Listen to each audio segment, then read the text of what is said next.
Impits na lang.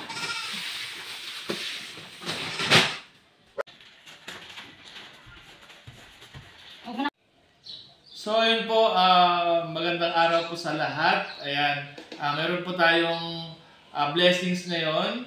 So nagaling po sa Panginoon. Kaya masaya po tayo ngayon. Ayan, kay Uncle Chris, ayan, nandito po yung nakabili po tayo ng darak. Ito po yung pagkain po ng ating mga manok. Tapos yung feeds. Tapos feeds po ng tao. Bigas po. Ayan, binili ko po siya. Sabi ko, Uncle, bili din po ng feeds ng tao. Sabi, okay. Sabi niya. So, yun po. Nakabili po tayo ng ganito dahil po kay Uncle Chris. Ayan, salamat po sa Panginoon sa biyaya po. Ayan, bigay. Ayan, sa pamamagitan po ng ating napaka-supportive na Uncle Chris. So, sa hindi na po nakakaalam, si Uncle Chris po yung nagbigay po sa atin ng ating kambing na alagaan. So ngayon, kasi minsan nabanggit ko nung nag-usap kami na magbebenta ako ng aking mga manok dahil sa, yun nga, wala na po kami ipakain.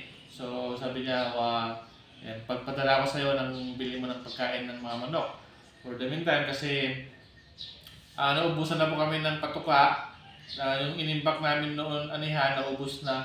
So medyo nag-i-start na naman kasi tayo ulit. So puro start. Pero at least meron po nga simulan kahit mabagal po.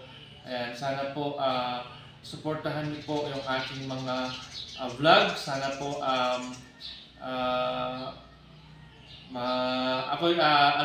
sana po kasi yung pong yun lang din po kasi yung way na sa ngayon na kaya kong gawin, pag-aalaga po ng hayop, pero siyempre sa physical, limited lang po yung galaw ko. So sana po suportahan niyo po ang aming mga alaga kasi yun po yung, siyempre hindi po natin sana lumago sila, sana dumami sila, yung ating mga alaga.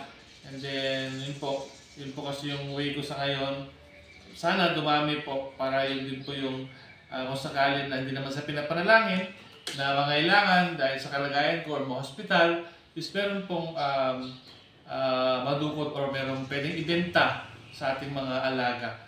So yun po, salamat Uncle Chris sa sponsor.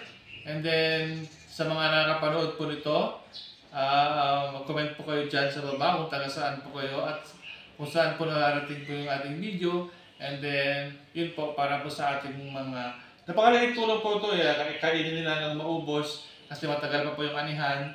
Yan, kaya medyo kaparang na din po yung aking mukha. Yan, tumatanggap po ako ng sponsor. Yan, hindi, totoo po yan.